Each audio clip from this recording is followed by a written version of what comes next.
Hi అండి. Hello నమస్తే. పుల్లటి పెరుగుతో ఏం చేయాలని ఆలోచిస్తున్నారా? అయితే నేను చెప్పినట్టు ఒక్కసారి బన్ దోస ట్రై చేయండి. దూదిలాంటి బన్ దోస ఎలా చేసుకోవాలో చెప్తాను.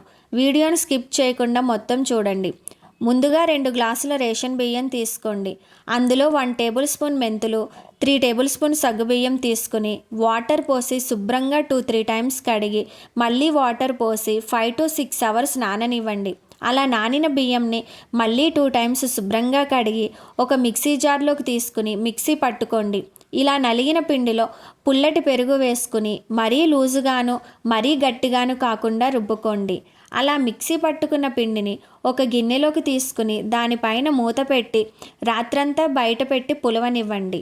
తరువాత రోజు ఉదయం పులిసిన పిండిని మరొక బౌల్లోకి తీసుకుని అందులో 1 టీ స్పూన్ వంట సోడా, 1 టీ స్పూన్ పసుపు, రుచికి సరిపడా సాల్ట్, కరివేపాకు కొంచెం, జీలకర్ర 1 టీ స్పూన్, ఉల్లిపాయ ముక్కలు కొద్దిగా, కొత్తిమీర కొద్దిగా, తురుముకున్న క్యారెట్ కొంచెం, చిన్నగా కట్ చేసుకున్న పచ్చిమిర్చి ముక్కలు అన్నీ పిండిలో బాగా కలిసేలా కలుపుకోవాలి.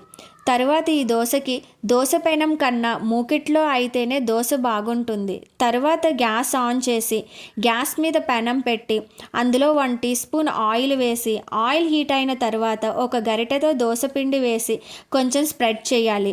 అలా చేసిన దానిపైన మూత పెట్టి ఒక 4-5 మినిట్స్ వేగనివ్వండి. అలా వేగిన దోశను తిరగవేసి రెండో వైపు కూడా 1 టీ స్పూన్ ఆయిల్ వేసి దోశని వేగనివ్వండి.